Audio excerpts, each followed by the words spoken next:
स्वागत है आपका हमारे चैनल नेक्स्ट 9 न्यूज पर। जी हाँ, तो ऋषि कपूर और अमिताभ बच्चन कई फिल्मों में साथ काम कर चुके हैं। अब भले ही ऋषि कपूर इस दुनिया में नहीं है, लेकिन ऋषि कपूर की कई ऐसी फिल्में हैं जो आज भी हमें इंस्पायर करती है। वहीं आपको बता दें कि एक वक्त ऐसा था जब ऋषि कपूर अमिताभ बच्चन को नीचा दिखाने के लिए हर हद पार कर चुके थे। जी हाँ, उन सब चीजों का हम खुलासा करेंगे। वो सारी चीजें हम आपको बताएंगे कि आखिर इन दोनों के बीच ऐसा क्या हुआ था। जी हाँ, ऋषि कपूर हमेशा ही अमिताभ बच्चन को नीचा दिखाने की कोशिश क्यों करते थे, और जब अमिताभ बच्चन को इस बात का पता चला कि ऋषि कपूर उनके साथ ऐसा बर्ताव कर रहे हैं, तो इन दोनों के बीच कोल्ड वॉर स्टार्ट हो गई और दोनों एक दूसरे को देखना पसंद नहीं करते थे।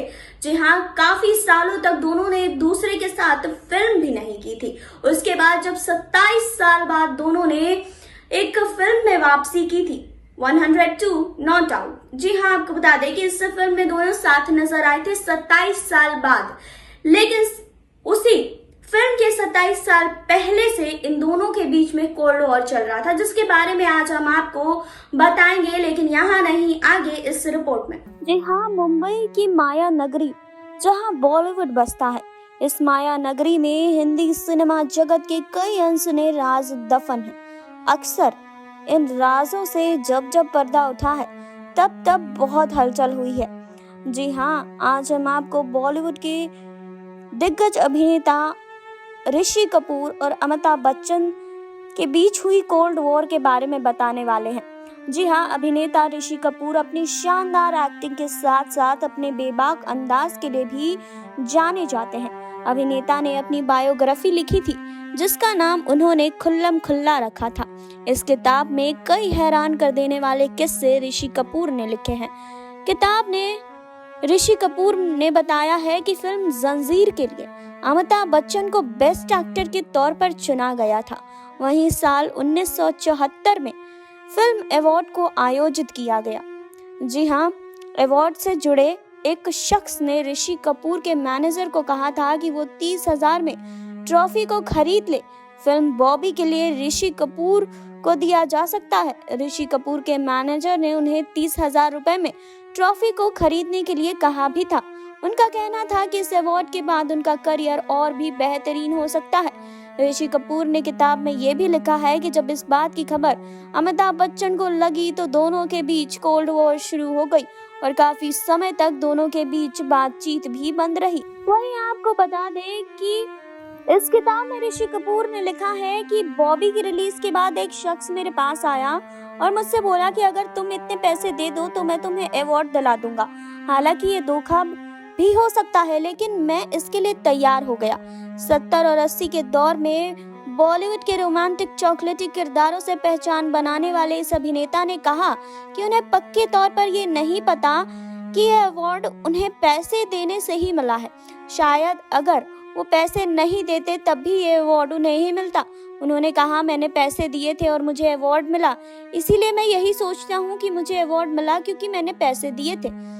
ऋषि कपूर के ऑटोबायोग्राफी का शीर्षक उनकी ही फिल्म खेल खेल में के एक गाने खुल्लम खुल्ला प्यार करेंगे से लिया गया है, जिसमें उनकी हीरोइन थी नीतू कपूर, जो कि उनकी पत्नी हैं। जी हाँ, जो कि अब उनकी पत्नी हैं। और ऋषि कपूर के निधन के बाद उन्हें भी गहरा सदमा लगा था। वहीं आपको बता दें कि ऋषि कपूर ने कहा था कि मैंने करियर की शुरुआत बॉबी जैसी रोमांटिक फिल्म से की थी। उससे कुछ महीने पहले अमिताभ की जंजीर रिलीज हुई। वो एंग्री यंग मैन के तौर पर छा गए। जंजीर ने बॉलीवुड की तस्वीर बदल दी। माहौल ऐसा था कि हर कोई एक्शन हीरो हो गया था। दर्शक भी संगीत वाली या रोमांटिक वाली फिल्में नहीं देखना चाहते थे। उन्होंने कहा, मैं एक्शन में बहुत सहज नहीं था। मुझे ऐसा लगता था कि मैं पानी में फेंक दिया गया हूँ और मुझे अपनी जान बचानी थी, नहीं तो मैं मर जाता। उसके बाद से मैं पूरी जिंदगी संघर्ष ही करता रहा। वहीं आपको बता दें कि अमिताभ बच्चन और ऋषि कपूर ने साथ में भी कई फिल्में की। साथ में की कई फिल्मों में इन लोगों ने अच्छा प्रदर्शन भी किया। जी हाँ, आपको बता दें कि एक्टर फिल्म मेकर टीनू आनंद ने जब डायरेक्शन में अपना कदम रखा तो उन्होंने सोचा कि वो उस वक्त सुपरस्टार्स अमिताभ बच्चन और ऋषि कपूर को लेकर अपनी फिल्म बनाएंगे। ये 70 के दशक की आखिरी सालों की बात थी। उन्होंने बतौर निर्देशक अपने फिल्म दुनिया मेरी जेब में के लिए अमिताभ और ऋषि कपूर को मना भी लिया था, लेकिन इसके ठीक एक दिन बाद ऋषि कपूर ने फिल्म से अमिताभ को हटाने की बात कर दी थी। जी हाँ, उन्होंने टीनू आनंद के सामने शर्त रख दी थी कि वो अमिताभ की जगह किसी दूसरे आदमी को फिल्म में ले तभी वो काम करेंगे। टीनू आनंद ने एक इंटरव्यू में खुद इस घटना का जिक्र किया था। उन्होंने बताया था कि मेरे भाई बिट्टू प्रोड्यूसर थे और हमारी आर्थिक स्थिति इतनी ठीक नहीं थी कि हम दुनिया मेरी जेब में जैसी बड़ी फिल्म बना सके, इसीलिए हमें अभिनेताओं के नखरे सुनने पड़ते थे।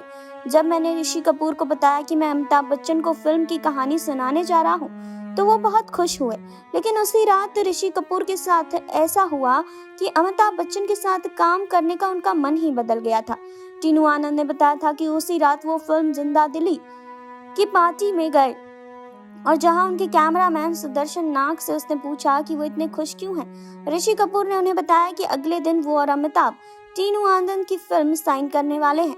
नाग ने जब ये सुना तो फिल्म में अमिताभ बच्चन एक अपाहिज का किरदार निभा रहे हैं और इनका किरदार ऋषि कपूर के किरदार से ज्यादा दमदार है, तो उन्होंने ऋषि कपूर से ऐसी बात कही जिसके बाद उन्होंने फिल्म से अमिताभ को हटाने की ही बात कह दी।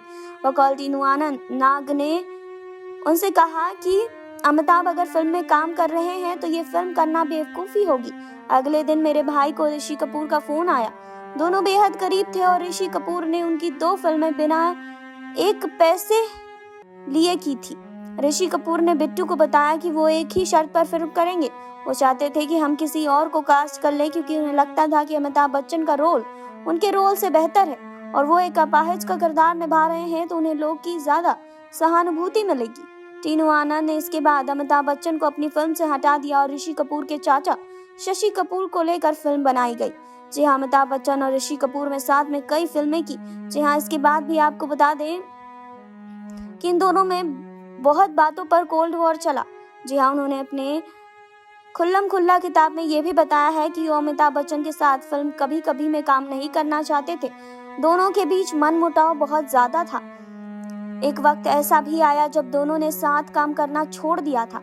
इसके 27 सालों बाद फिल्म 102 नॉट आउट के लिए दोनों साथ आए थे।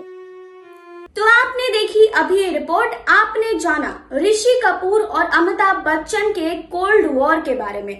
जी हाँ, कि दोनों के बीच में कैसे कोल्ड वॉर चल रही थी और कैसे इन दोनों के बीच में फिर बाद में सुलह हो गई और 27 साल बाद दोनों एक ही फिल्म में फिर से अभिनय करने के लिए वापस आए। जी हाँ, तो आपको इस पर क्या कहना है कमेंट बॉक्स में हमें बताइए। जुड़े रहिए हमारे साथ, लाइक कीजिए, सब्सक्राइब कीजिए और बेल आइकन दबाना बिल्कुल ना भूलें।